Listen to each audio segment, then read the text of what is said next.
કેમ છો ફ્રેન્ડ્સ, પન્નાની રસોઈમાં તમારું સ્વાગત છે। આજે આપણે લીલી મેથીના પરાઠા બનાવીશું।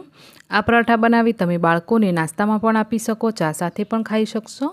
બહાર ગામ જવાનું હોય તો તમે નાસ્તા માટે લઈ પણ જઈ શકો છો અને પરોઠાને બનાવી તમે 2-3 દિવસ માટે સ્ટોર કરીને આરામથી ખાઈ શકશો।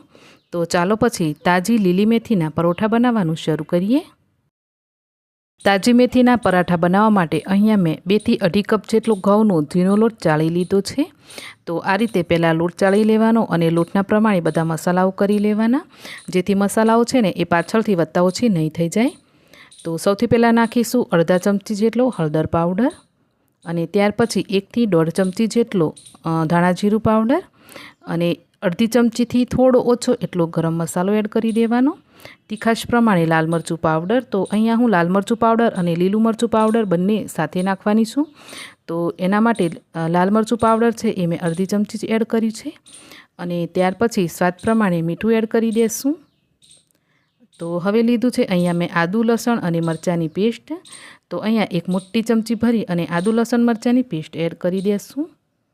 ત્યાર પછી થોડો અજમો આ રીતે હાથમાં લઈ અને ક્રશ કરીને એડ કરવાનો। પરાઠાની અંદર અજમો નાખવાથી પરાઠાનો સ્વાદ એકદમ સરસ આવશે। અને ત્યાર પછી આપણે લેશું થોડો કાળા મરીનો પાવડર, તો કાળા મરીનો પાવડર નાખવો ઓપ્શનલ છે, તમને પસંદ હોય તો તમે 2-3 ચપટી જેટલો નાખી શકો। અને છેલ્લે હવે નાખીશું આપણે 2 ચમચી જેટલા સફેદ તલ। તો પરાઠાની અંદર સફેદ તલ નાખવાથી પણ પરાઠા બહુ જ સ્વાદિષ્ટ લાગે છે। તો તમે જરૂરથી એકવાર આ રીતે ટ્રાય કરજો। અને હવે અહીંયા આપણે થોડા લીલા ધાણા ઝીણા સમારીને એડ કરી દઈશું। ત્યાર પછી આપણે મેથીના પરાઠા બનાવવાના છે, તો મેં અહીંયા 1 કપ જેટલી આ રીતે મેથીના પાન લઈ લીધા છે। તો આ જુઓ, આ રીતે એક આખી જોડી લીધેલી મેં મેથીની ભાજીની, એમાંથી પાન મેં અલગ કરી લીધા છે આ રીતે। અને મેથીના પરાઠાની અંદર તમારે એકદમ પાન આવે ને એ રીતે સાફ કરવાની, એની અંદર જરા પણ મેથીના દાંડલા નહીં આવવા જોઈએ। જો મેથીના દાંડલા આવશે તો પરાઠા તમે જ્યારે બનાવશો ને ત્યારે પરાઠા છે એ વણવામાં તૂટી જશે। એટલે ધ્યાન રાખજો કે ખાલી તમારે મેથીના પાન જ લેવાના અને એકદમ ઝીણા સમારી લેવાના। તો હવે મેથીના પાનને આપણે લોટની અંદર એડ કરતાં પહેલાં પાણીથી બરાબર ધોઈ લેશું, જેથી એની અંદર કોઈપણ પ્રકારની માટી કે દળ હોય એ નીકળી જશે। તો ચાલો પછી અહીંયા આપણા પરાઠા માટેનું બધી જ વસ્તુ તૈયાર થઈ ગઈ છે। હવે છેલ્લે આપણે 2 ચમચી એની માટે મોવણ નાખી દઈશું અને મોવણ નાખી બધી જ વસ્તુને મિક્સ કરી લેવાની। તો આ પરાઠાની અંદર તમે દહીં કે પછી લીંબુનો રસ નાખવા માગતા હોય ને તો પણ નાખી શકાય ફ્રેન્ડ્સ, જો તમને પસંદ હોય તો। હવે થોડું થોડું કરી પાણી એડ કરતા જઈ અને પરાઠાનો આપણે લોટ ગૂંથી લેશું। તો પરાઠા માટે તમે મેથીનો લોટ ગૂંથો ને, મેથીના પરાઠા માટે તમે જે લોટ ગૂંથો ને એ લોટ તમારે થોડો સોફ્ટ ગૂંથવાનો, જેથી પરાઠા વણતી વખતે કિનારીથી જરા પણ ફાટશે નહીં અને સરસ એકદમ ગોળ ગોળ અને કિનારેથી વગર ફાટે પરાઠા બનાવી શકશો। તો ચાલો પછી થોડું થોડું કરી પાણી એડ કરતા જઈ અને સરસ એવો સોફ્ટ લોટ ગૂંથીને આપણે તૈયાર કરી લઈએ।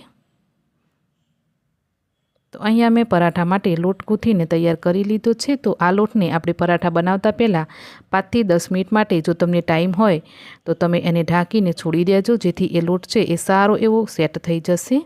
તો હું પણ અહીંયા 10 મિનિટ માટે રેસ્ટ પર રાખી દઉં છું અને ત્યાર પછી આપણે પરાઠા બનાવવાનું શરૂ કરીશું। તો અહીંયા મેં નાના નાના લુવા લઈ અને પરાઠાઓ વણી લઈશ।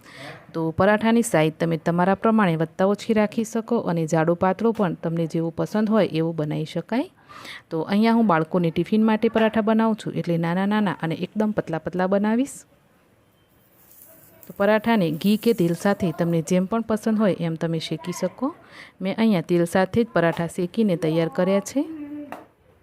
તો છે ને આ રીતે વણતા જવાનું અને તળતા કંઈ શેકતા જવાનું, એમ કરીને બધા જ પરાઠા બનાવીને તૈયાર કરી લેવાના।